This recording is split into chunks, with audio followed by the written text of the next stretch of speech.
Ekonomi şu an Avrupa ile hemen hemen aynı. Çünkü ben Avrupa'da yaşıyorum. Nerede yaşıyorsunuz? Hollanda. Hollanda. Evet yani hemen hemen aynı oldu yani. Ama nedense buradakiler yani 500 bin, 600 bin deyince bir şey değil diyorlar. Onu anlamıyorum. Nasıl oluyor onu anlamıyorum yani. İyi mi buranın ekonomisi yani o zaman? Ya iyi değildir illaki de ama halen yani onlara az geliyor 500 bin lira, 600 bin lira. Az geliyor onlara onu anlamıyorum. Bize çok yani 600 bin. Anladın mı? Anladım. Yani o konuda başka yani her yer full. Yani her yer dolu. Ben onu anlamıyorum. Her yerin dolu olması ekonominin iyi olduğu anlamına mı geliyor? Evet çünkü yer yok. İnsanlar boş. Yer yok. Boş da gezebilir. Atakum'a gidiyorum yer yok. Sıra Yani beklemem sokak lazım. nerede mesela? Mesela diyelim Peçko'da oturuyorum. Adam bana diyor ki bekle burada diyor. Dolu diyor çünkü. Bekle diyor yani. Peki ülkenin yani Pahalı mı? herkes Pahalı tamam her doğru kesimi diyorsun. zengin Pahalı. diye bir şey yok ama tabii ki de. Yok. O hiçbir yerde. Evet. Hiçbir yerde yani. Yani şey, alışveriş yapanların durumu iyidir belki ya da boş geziyorlardır ya da bakmak için giriyorlar. AVM'lerde genelde insanlar ben şahsen mesela serinlemek için giriyorum yani. Ya doğrudur ama Bir şey benim dediğim anlamıyorum. yer yemek yeri biliyor musun? Millet orada Evet. yemek yiyor gidiyor yani. Bir de şöyle Nasıl bir şey var. yapıyorlar bilmiyorum. Ekonominin kötü olduğu ülkelerde borçlanmak mantıklı oluyor. Çünkü bugün aldığın yarın daha değersiz olduğu için mesela TL ile borçlanmak şu an daha mantıklı geliyor insanlara. O yüzden eldeki avuçtaki olan şeylerle mesela alayım yiyeyim bir daha yiyemeyeceğim yapamayacağım düşüncesinde oldukları için nasılsa daha sonrasında bu Yine borçlanıyorlar yine ödemeyecekler mi? evet ama daha ucuza gelmiş olacak baktığınız zaman. Çünkü paranın daha değersiz oluyor. Aynen. Önceden millet eve 500-600 bin alıyordu. O zaman da borçlanıyordu. Şimdi de 3,5 borçlu. milyon, 4 milyon alıyor yine borçlanıyor. Yani Orada hep maaşı ne alıyorlardı? 4 bin lira maaş alıyorlardı asgari ücret. Şimdi 12 bin ne alıyorlar? Ne kadar? öyle bir şey oldu. Yani zam geldikçe de şeye de zam geliyor. Asgari Maaşa da ücrete de. yüksek. Bizde öyle değil. Hep aynı bildim bileli aynı. Orada ne kadar maaşlarınız mesela? Orada en az yani en az normal devletten alanlar 1000 euroya yakın. 1000 euro hayatta geçinemezsin. Yani bir şey yapmıyor. İzah da yapamıyoruz orada. 6'dan sonra evdeyiz bütün gün. Pahalı mı orada yani? Pahalı oldu. Az önce bir abiyle konuştum. O da Almanya'da yaşıyormuş. O da hiç alakası yok. Gayet iyiyim ben diyor. Hiçbir sorun Olabilir yok o diyor. memnun O iyi olabilir. Yani memnun böyle memnun. Yani adamın Yani burada nasıl geçiniyorlar asgari Zaten- ücrete ben bilmiyorum dedi. Durumu bilmiyorum da olabilir. zor demiyoruz iyi. Zor. Asgari ücretten tek başına bir de kira ödüyorsan tamam yandı. Evet kiralar Çünkü da çok herkes pahalı. Milletin neden kendi biliyor evi musun? Onu da sana söyleyeyim. Herkes kendi kafasına göre kirayı yükseltiyor. Birisi yapıyor 4000, birisi yapıyor 5000. Yani devlet bu konuda şey yapması lazım. Yani Abi, sabit orada fiyat. Su alıyorum 5 lira, orada gidiyor 20 lira. Yani o Millet de birbirini millet kısıtlıyor. yapıyor yani. Yoksa yani bir sıkıntı. Normal dükkanlar, devletin olan dükkanlar hep sabit fiyat. Yani orayla hemen hemen aynı ama buraya gittin mi ya da başka yere gittin mi bayağı fark oynuyor yani. Yani fırsatçılık yüzünden Ha, o zaman. Evet, Öyle mi? bayağı onu çok fark ettim burada. Çünkü Kimden ne kadar alabiliyorsan alıyorlar işte. aynen. Bir şey yok. Avrupa'dan geliyor. 500 lira şeyini 1500'e satmaya çalışıyor. Biz de uyanık. Tamam o kısımlar fırsatçılarla ilgili diyelim o zaman. Evet. Peki vergiler ülkedeki Biz de vergi vergiler? ödüyoruz. Araba Burada çok alıyorsun. daha fazla değil mi sizce de? Araba alıyoruz mesela bir Audi Burada bir tane alıyoruz, 3 tane 4 tane Ha, devlet o- alıyoruz mesela. Tamam. Anlıyorum ama şimdi siz yani arabanız oldu, araba aldınız. Aylık ne kadar vergi ödüyorsunuz bir arabaya? Motoruna bağlı değil mi? Büyüklüğüne, motorun büyüklüğüne. Motor bizde ağırlığına Şimdi ne göre. kadar ödersin? Bizim orada küçücük Polo var, dizel araba. Almanya daha ucuz. Bizim orada Hollanda'da 3 ayda 300 euro ödüyor. Küçücük bir araba yani. 3 ayda. 300 euro ödüyor. Yani o da küçük ülke diye belki de bilmiyorum abi. Yani Hollanda'da olsun, burada biz orada çalışıp burada Ha gelip memnun yiyoruz. muyuz? Biz Türkiye'yi Orada çok seviyoruz. Hani çok her seviyoruz, fırsatta tabii. gelmek de istiyorum. Aynen öyle. Gerçekten gelmek istiyorum. Yani 8 iken de bozduruyorduk. Şimdi 30 oldu. Bizim için pek bir şey fark etmiyor. Yine aynı. Şimdi hatta daha da aynı oldu. Yani Avrupa ile hemen hemen aynı fiyat oldu. Normalde buraya geldiğimizde birkaç sene önce geldiğimizde yarı fiyata yemek yiyorduk. Yarı fiyata Aynen. bir şeyler alıyorduk. Ayakkabı falan. Şimdi bizim orada 15 euroluk kahvaltı var. Burada da 15 euroya geliyor. Aynen, Yani fark aynı. kalmadı. Aynı oldu yani. Bize göre de fark artık yok yani orası bu. Sadece biz buraya niye geliyoruz? Paramızı burada yiyoruz yani. Aynen, Hem biriktirip kendi burada ülkemiz yiyoruz. kazansın. Öyle yani. Orada iyi, orada yani Orada yapamazsın. Saat 6'dan sonra işten eve geldiğimde maç falan izliyorum. Başka bir şey yok. Sen daha yeni Kahveye dedin ya gidiyorsun. Almanya mesela orada Türkler daha çok. Daha çok Türk sokakları var, daha çok böyle Türk kültürünü yaşıyorlar. Bizim orada çok nadir yani. Semt biraz değişiyor. Yani Almanya'da Öyle çok yani. Türk yaşıyor ya. Ondan Oraya belki. gitsen Almanca bile öğrenmene Bir de gerek yok. onların vergileri biraz daha az. Senede bir ödüyorlar onlar vergileri. Mesela daha yeni dediğim gibi bir araba senede 500 lira ödüyor. Ben onu 3 ayda ödemek zorundayım 500'ü. O da biraz fark var ama sıkıntı yok yani her türlü tabii ki Allah'a çok şükür geçiniyoruz yani şikayet etmek istemiyorum. Aynen öyle. Ama yani Zorlukları da görüyoruz yani, görmüyoruz ya değil. aynen. Yani şimdi inkar da etmek istemiyoruz yani. Yani Aynen. bize göre bile Hollanda gibi aynı oluyorsa buradaki millete nasıl olsun yani? Yani Biz de biliyoruz. biz de biliyoruz da ama yani demek Evet. istediğim sadece yapıyorlar yani nasıl yapıyorlar onu bilmiyorum ben bilmiyorum Abi nasıl sen oluyor. deprem olduğunda kendin gördün ya. 50 liralık şeyi millete 350 liraya satmaya millet. başladı. O var tabii canım. Evet, Kendi bizim millet. insanlarımızın içinden çıkıyor maalesef böyle çürük kelimeler oluyor yani. İşte o bizim zorumuza Aşırı gidiyor derecede yani. Çünkü fırsatçılık bizim yapmaya orada da çalışanlar. çok yardımlar oldu. Çok yardım ettik. Yani uyumadık. Gerçekten uyumadık. Keşke elimizden daha fazlası gelseydi ama işte. Hav hav hav gel buraya. Gel buraya. Gel buraya. Sen cevap ver acıklı, sen konuş. Şşt gel. Ekonomiyi soruyorum. Ne durumdayız? Nasılız? Geçinebiliyor muyuz? Memnun muyuz? Ne var ne yok? Ekonomimiz düzelmeye çalışıyoruz. Ekonomimiz şu anda kötü gibi görünüyor. Nasıl düzeleceğiz peki? Nasıl düzeleceğiz? Valla hiçbir fikrim yok şu anda. Öyle bir daha sorunca şaşırdım ben. Düşün abi. Daha ülke olarak doğru tercihler yapmak zorundayız. Bak oyumuzu hepimiz şu anda iktidarda olan partiye kullandık. Sen de mi verdin abi? Ben de verdim. Daha iyi bir adam yoktu diye verdik. Herkesin düşüncesi bu. Ama bundan sonra çevremdeki insanlar ve ben de dahil ya artık ülke hep bassa vermeyeceğiz diyorlar yani. Çünkü ülke eski haline geri dönmüş durumda. Farkında değiliz ama o durumlara dönmüş durumdayız. Sen de mi bir daha vermeyeceğim diyor. Ya vermeyeceğim. Ama bu örnekleri de çok gördük be abi. Her seçimde oy vermeyeceğim deyip tekrar veriyor insanlar. Bunu neye bağlıyorsun peki? Şimdi sen de 5 sene sonra verirsen oyun olacak o zaman. Benim Şimdi belki fikrin değişir o zaman benim yine. şimdi fikrimin değişmesi için hani bir artık göz boyama şeylerini geçtik. Hani kaşıkla veriyor, kepçeyle geri alıyor. Şimdi onları geçtik. Yani bir şeyler yapılması lazım yani. Gözle görülür bir şeyler yapılması lazım. Hani nasıl diyeyim sana, mesela enflasyonun en başta düzelmesi lazım. Ben mesela nafaka ödüyorum. Nafakayı enflasyon oranına göre ödüyorum. Ama ben enflasyon oranına göre zam almıyorum. Cumhurbaşkanı Erdoğan enflasyonun yerel seçimlerden sonra tek haneli rakama düşeceğini söylüyor. Her birkaç senede bir olduğu gibi yine aynı şekilde tek haneli rakama düşeceğini söylüyor. Gelecek dönem diye. Hiç sanmıyorum. Şimdi olacak mı sence abi? Hiç sanmıyorum. Çünkü seçimden önce de vaatler vermişti. Şöyle olacak, böyle olacak. Tam tersi oldu. Niye olmuyor peki? Niye söylüyor da olmuyor? Olmuyor. Neden yani. olmuyor? Niye olmuyor? Yani Hani- olacak diye insanlara söylüyor, insanlar oy veriyor. Tekrardan Yani artık sıfırdan baştan mı başlıyoruz yani? işte insanlar inanıp denediler. Ben de dahil. Niye bir daha denedin abi o zaman? Ya niye de bir daha denek? Başka birisi yok hani onunla yarışabilecek. Şöyle söyleyeyim mesela. 4 tane aday vardı o zaman. 4 tane aday vardı ama mesela şöyle söyleyeyim, örnek vereyim. Birinci turda. Kılıçdaroğlu HDP ile bir işbirliği yapmış olmasaydı bence kazanırdı. Sen o yüzden tercih etmedin o zaman. Tabii ki. Ayrı dursaydı. Yani, ayrı dursaydı kazanırdı diye tahmin ediyorum. Sen verir miydin o zaman O oyunu? zaman verirdi. Dener. Yani adaydan memnun muydun? Birçok insan o zamanlar şey diyordu. Kılıçdaroğlu aday olmasın işte istemiyoruz o yüzden aday vermiyorum. Yok, kazanır. Çünkü ben röportaj yaparken de insanlar diyordu ki ben Kılıçdaroğlu aday olduğu için vermeyeceğim diyordu. Kazanırdı. Şimdi milletin gözünü şöyle boyadılar, böyle korkuttular. İşte vatan haini, terör örgütü. İşte bunlara oy veren vatana ihanet ediyor. Böyleydi de görünüyordu yani. Biz de ülkemiz için, O yüzden verdim. ülkemiz için verdik. Yani şimdi güzel bir adam çıkarsa neden olmasın? Çıkmazsa peki yine beğenmezsen ne olacak? Ya gidip de gene HDP ile işbirliği yaparlarsa gene mecbur vereceğim. Bak mecbur vereceğim. Ama ne yapayım? Yapacak bir şey yok. Hani çıksa şöyle baba yiğit bir adam, ben buradayım tamam dese. Mesela Muhsin Yazıcı gibi, Erbakancı bir adam çıksa. Tamam. Tamam abi 4 sene sonra bir daha görüşürüz ama 4-5 sene Görüşürüz, sonra. sağ olasın. Tamam abi. Ekonomiden memnun musun? Ne durumdayız onu soruyorum. Neden?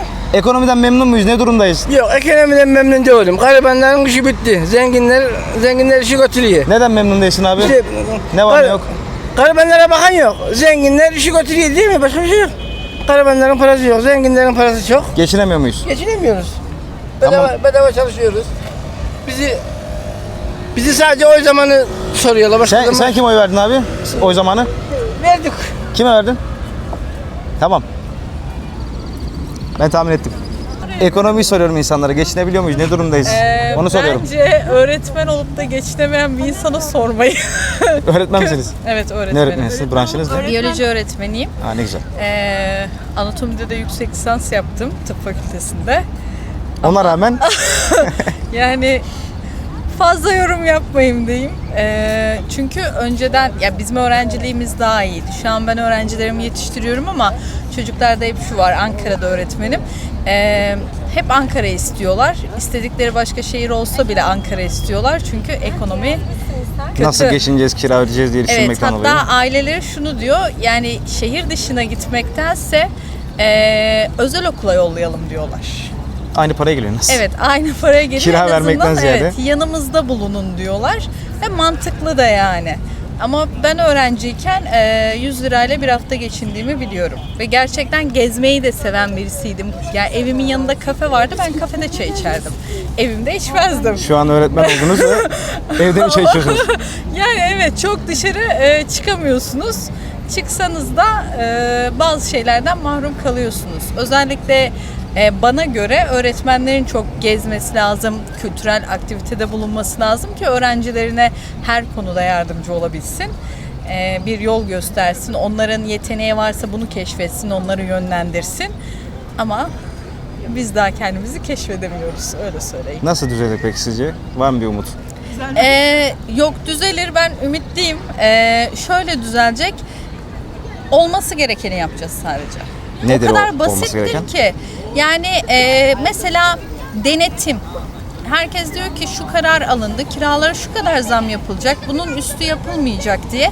Ama ev sahibini mahkemeye vermek istemiyor çünkü mahkemeler uzun sürüyor diyor.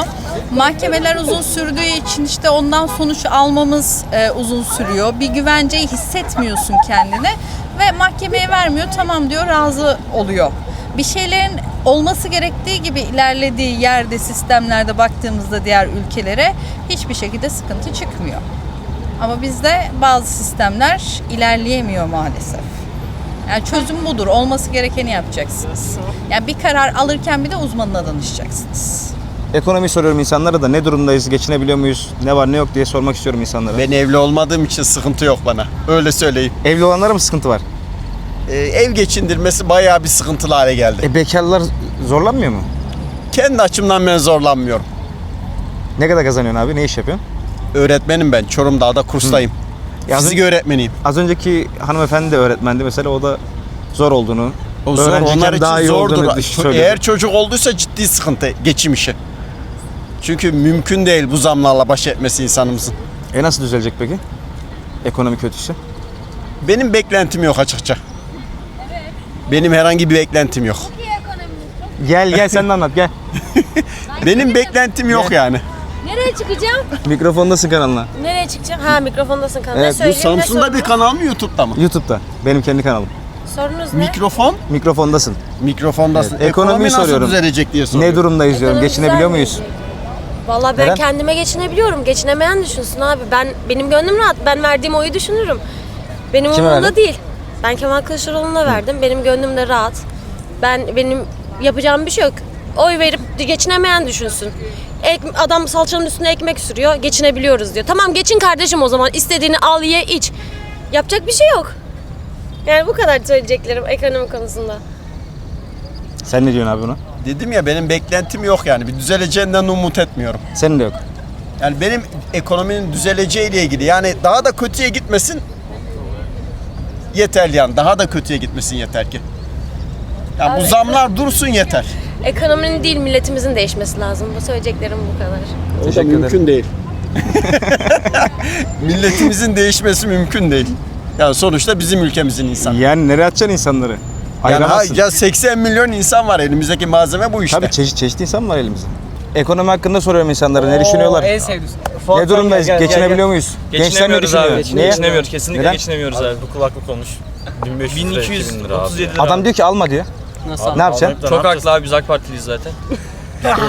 Biz gençlik kolları üyesiyiz abi. Dalga geçme. lan. Vallahi gençlik kolları Hadi lan. üyesiyiz abi. Vallahi Vallahi yiyoruz abi, her şeyimizi. her şeyimizi yiyoruz abi. Sonra çıkacağımıza gidiyoruz abi. Mikrofonda sıkarında. Tamamdır abi. Kötü mü yani ekonomi sence? Ekonomi 10 numara abi. Abi sadece, Oğlum karar verin lan. abi seçimlerde sadece yemek verdikleri için o zaman iyi diyoruz. Onun dışında kötü diyoruz Aynen. abi. Seçim yaklaşıyor. Şimdi iyi olabilir.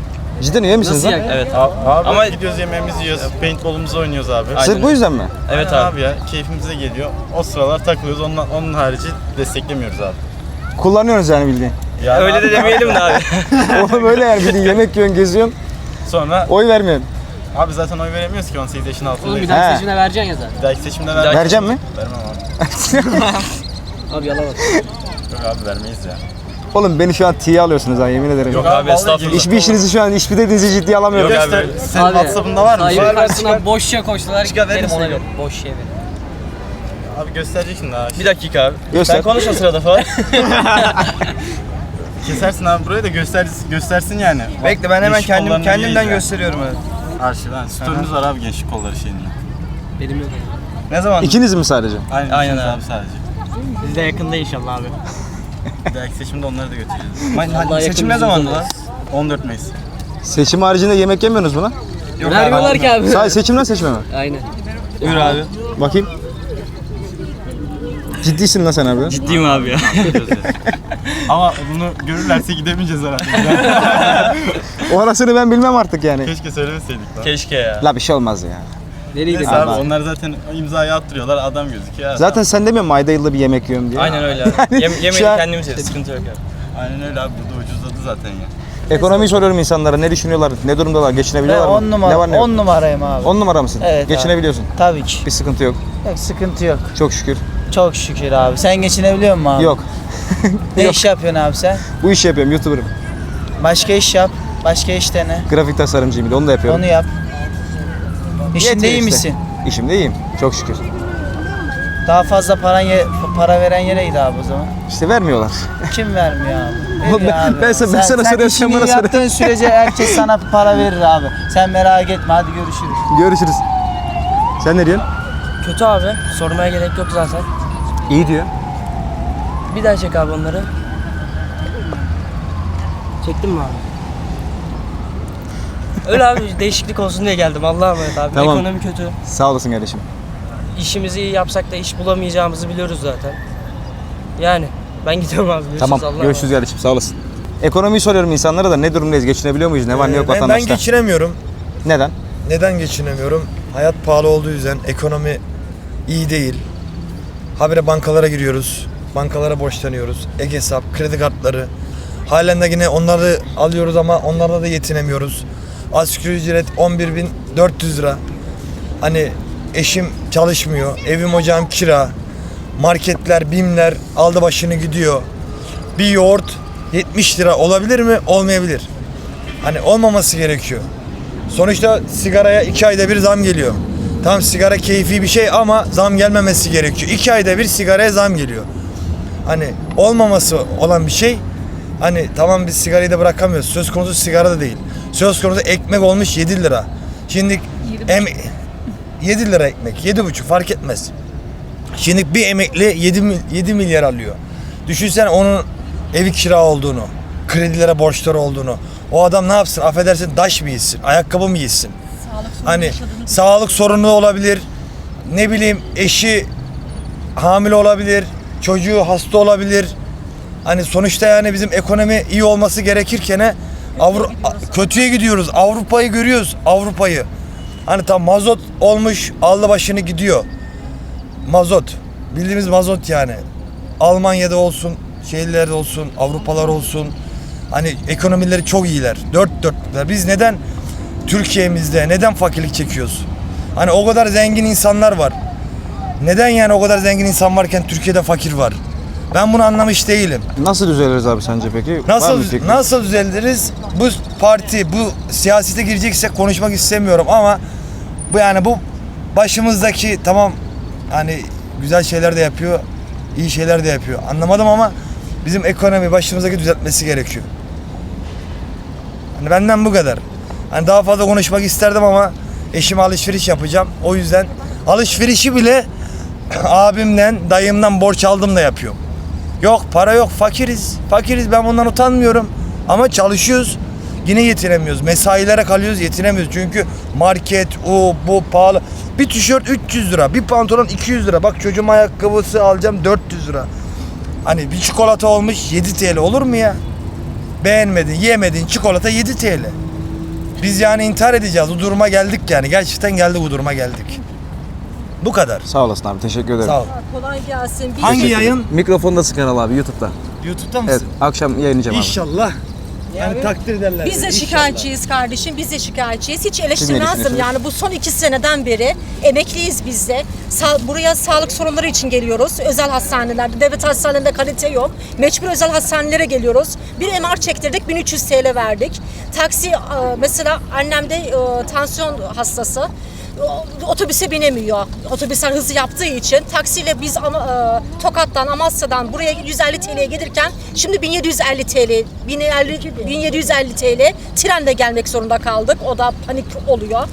Her şey pahalı. Ekmeği 3 TL alıyorduk biz memlekette. Ekmek olmuş 5 TL. Mesela beyaz ekmek yemeyenler var. Çavdar ekmeği 15 TL olmuş. Bırakın bu ekmeği her şeyde marketlere. Mesela sevgili büyüğümüz Cumhurbaşkanımız diyor ya vatandaşımı ezdirmeyeceğim diye. Ya tamam güzel kardeşimin dediği gibi güzel şeyler de yapıyor da ama biz yani kendi ülkemizde biz 2. sınıfa düştük. Mülteciler keyfi yaşıyor. Kuyumcular açmışlar. Tur operatörleri açmışlar. Bizim aldığımız maaş sanki milletvekili maaşı alıyormuşuz gibi. Bir de emekli zammına, çalışana, asgari ücretliye yok şu kadar zam yaptık diye elde kalıyor mu kardeşim bu maaş elimizde? Dağıtım bedeli, kayıp kaçak bedeli, elektrik kurumlarını sattılar, özelleştirdiler. Dağıtım bedeli, kayıp kaçak bedeli sanki dağıtıcı benim için özel görüyor evime. Makbuzu özel yazıyor sanki. Bir de sağlık muayene kesintileri. Ne alıyoruz ki yani ne şey Abla yapıyoruz? ağzına sağlık.